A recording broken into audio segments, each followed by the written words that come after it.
Friends ನಮಸ್ತೆ. ಇವತ್ತು ನಾನು ನಿಮಗೆ ಶ್ರೀ ಸೌಂದರ್ಯ ಲಹರಿ ಒಂದು ಪುಸ್ತಕದಿಂದ ಶ್ಲೋಕವನ್ನು ಹೇಳ್ಕೊಡ್ತಾ ಇದ್ದೀನಿ. ಇದು ಅತ್ಯಂತ ಶಕ್ತಿಶಾಲಿಯಾಗಿರೋ ಪುಸ್ತಕ, ಅಂದರೆ ಇದು ತುಂಬ ಮಹಾತ್ಮೆಯನ್ನು ಹೊಂದಿದೆ. ಇದರಲ್ಲಿ ಶ್ಲೋಕ ಒಂದು ದೇವಿ ಸ್ತುತಿ.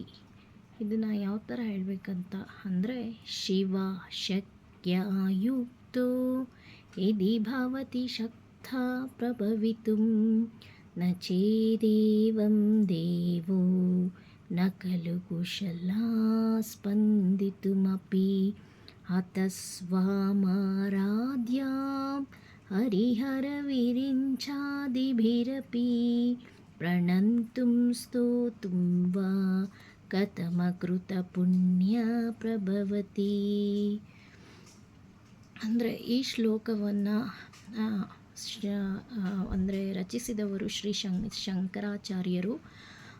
ಶಂಕರಾಚಾರ್ಯರ ಒಂದು ನಾಲಿಗೆ ಮೇಲೆ ಸಾಕ್ಷಾತ್ ಸರಸ್ವತಿ ದೇವಿ ಇರೋದ್ರಿಂದ ಅವರಿಂದ ಮಾತ್ರ ಇಂಥ ಶ್ಲೋಕಗಳನ್ನು ರಚಿಸಲು ಸಾಧ್ಯವಾಗುತ್ತದೆ.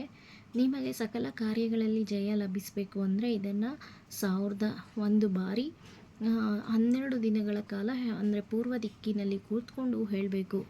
ಈ ಶ್ಲೋಕದ ಅರ್ಥ ಏನಂದರೆ, ಏ ದೇವಿ, ಮಂಗಳಕರನಾದ ಶಿವನು ನಿನ್ನೊಡಗೂಡಿದಾಗ ಮಾತ್ರ ಸೃಷ್ಟಿ ಕಾರ್ಯ ಸಾಧ್ಯವಾಗುತ್ತದೆ.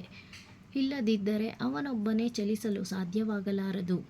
ಸೃಷ್ಟಿ ಸ್ಥಿತಿ ಲಯಗಳಿಗೆ ಕಾರಣರಾದ ತ್ರಿಮೂರ್ತಿಗಳಿಂದಲೂ ವಂದಿತಳಾದ ನಿನ್ನನ್ನು ಪುಣ್ಯವಂತರಲ್ಲದವರಿಗೆ ವಂದಿಸಲು ಹೇಗೆ ತಾನೇ ಸಾಧ್ಯವಾದೀತು?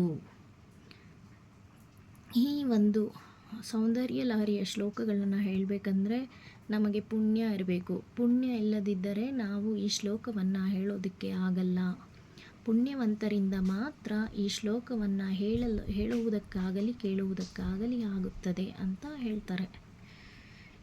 Thank you friends.